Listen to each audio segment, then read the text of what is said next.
समुद्र के ऊपर सेतु बांध दिया, पुल का निर्माण किया, वानर भालुओं की सेना इकट्ठा की, लंका में प्रवेश किया और फिर राक्षसों का संहार किया और फिर अपनी जानकी सीता को लेकर के वापस आया।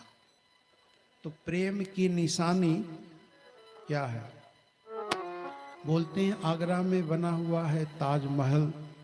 भारत के नहीं, देश विदेश के लोग आते हैं, बड़े बड़े नेता लोग आते हैं तो ताजमहल देखने जाते हैं, कहते हैं वाह ताज वाह।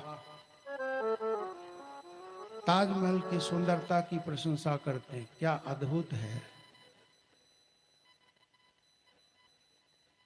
तो एक बादशाह ने अपनी बेगम की याद में ये महल बनवाया और सुनते हैं कि जिन जिन कारीगरों ने इस महल को बनाया था ना, उनके हाथ कटवा दिए थे कि फिर इससे बढ़िया और कोई महल बनकर के तैयार न हो।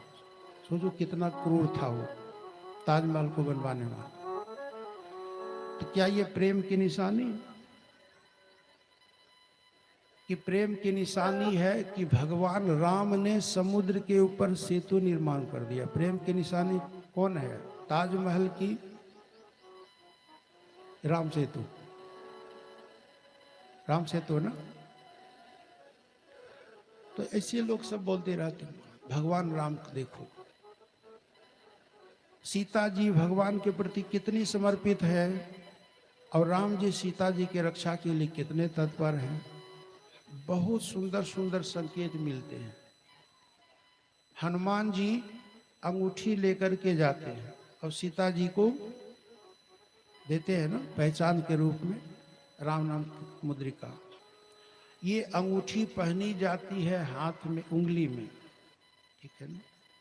तो अंगूठी भेज करके राम जी क्या संकेत देते हैं? सीते ये हाथ तुम्हारी रक्षा के लिए सदैव तत्पर है, तुम चिंता न करना, तुम जहां भी हो निश्चिंत रहना, डरना नहीं, मैं आऊंगा और दुष्टों का वध करके मैं तुम्हें वापस लाऊंगा। और जानकी जी ने हनुमान जी के माध्यम से भगवान को फिर पहचान के रूप में क्या भेजा था? चूड़ामणि, सिर का आभूषण है ना।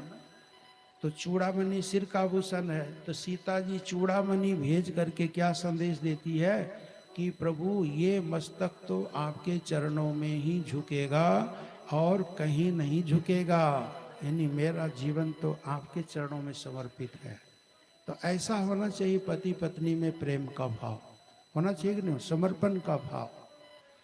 तो इस प्रकार से भगवान श्री राम वानर भालुओं की सेना एकत्रित करते हैं और देखिए फिर लंका विजय करते हैं। रावण का संहार, कुंभकर्ण का संहार, मेघनाथ का संहार, 14,000 राक्षसों का संहार, सब करके संहार किए, उद्धार किए और फिर वापस लौटते हैं। 14 वर्ष पूर्व राम जी का राज्याभिषेक महाराज दशरथ करना चाहते थे, नहीं हो पाया था, क्योंकि जब तक रावण राज्य समाप्त न हो जाए तब तक राम राज्य की स्थापना कैसे होगी।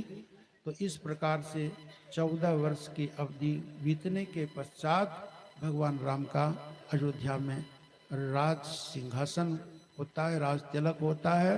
और जब भगवान राम राजगद्दी पर बैठते हैं, बाएं तरफ जानकी जी महारानी के रूप में बैठती हैं। जब राम राज्य की स्थापना होती है तो फिर तीनों लोग हर्षित हो जाते हैं, सबके शोक भय समाप्त हो जाते हैं। गोस्वामी तुलसीदास जी महाराज ने लिखा है, राम राज्य बैठे त्रैलोका, हर्षित भय गए सब शोक। ये है राम राज्य। तो इस प्रकार से संक्षेप में हम सब लोगों ने भगवान श्री राम का पावन चरित्र श्रवण किया है। समय तो है नहीं कि आपको विस्तार से सुनाए, इसलिए भगवान श्री राम के चरणों में प्रणाम करते हैं और आगे बढ़ते हैं। एक छोटा सा भजन सुन लीजिए। सुनाओ भाई। बोली सच्चिदानंद भगवान की जय। नारायण हरिओम। राम है जी